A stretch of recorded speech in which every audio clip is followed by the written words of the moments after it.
If I could go back in time when I was just getting started in voiceover and tell my younger self three important things, what would it be? That is today's question. That's what we're going to talk about on today's podcast.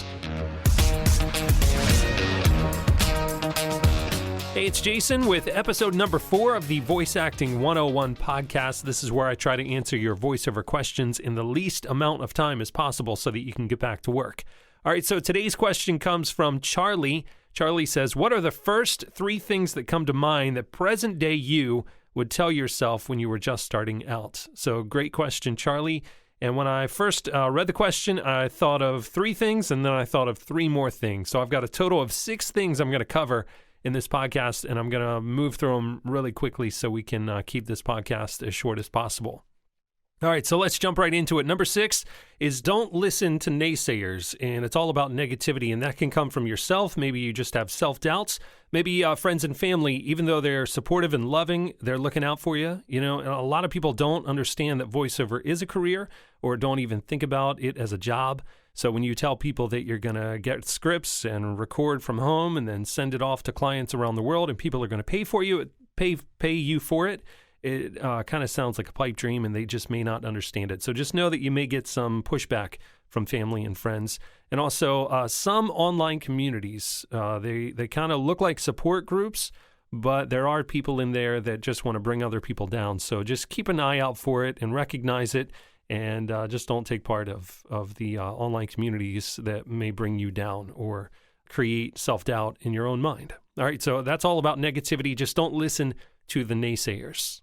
All right, number 5 is market yourself until you have work. In the beginning, you don't have any work to do, so you've got nothing better to do than to try to get work.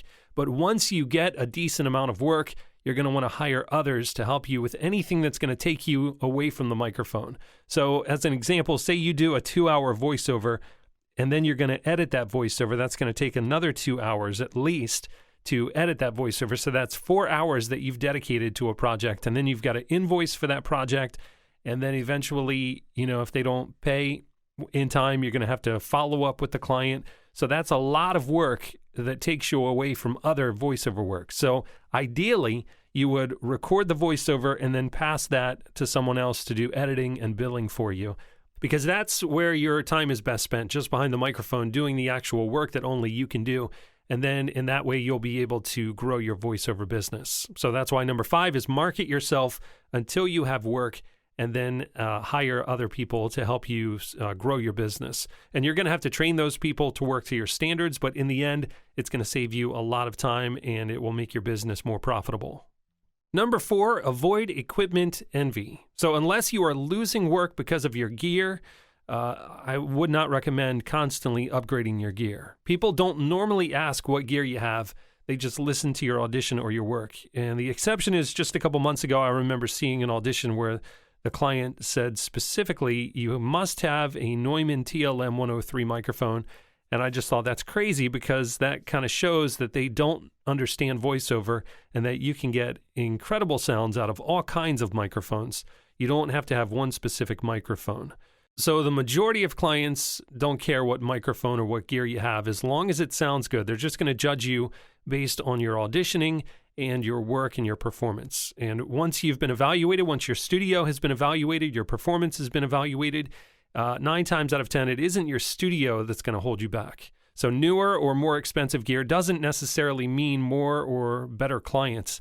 It just gives you like this false sense of improvement. So once you've got it all set up, you don't need to keep revisiting your gear and upgrading your gear unless it fails. A lot of times people just upgrade their gear just because they want to change. But buying gear is like an easy change to make when the change that they really want is a change in their business. Number 3 is go full-time in voiceovers sooner rather than later. So don't hold on to a safe job longer than you have to. I know I'm guilty of this. I had a day job, and I liked that paycheck that was coming in, that guaranteed paycheck in the beginning, and I know that I lost clients and jobs because I just wasn't available because of that daytime job. So as soon as you feel comfortable and confident and the work is steadily coming in, then you will want to go full-time, because you will eventually lose jobs because you're just not available. All right, number 2, pass on low-paying jobs or difficult clients, right? We've all been there in the beginning, especially. Sometimes you'll take anything you can get just to get some income, but there are only so many hours in a day. So if you're spending all your time on low-paying jobs, it doesn't leave you much time to ever seek out the higher-paying jobs. Make sure that you keep that in mind, that any time you're spending on low-paying jobs is less time that you have to look for the higher-paying jobs or complete the higher-paying jobs. And what I've noticed with some of those low-paying clients in the past is that they tend to be some of the most difficult clients to work with.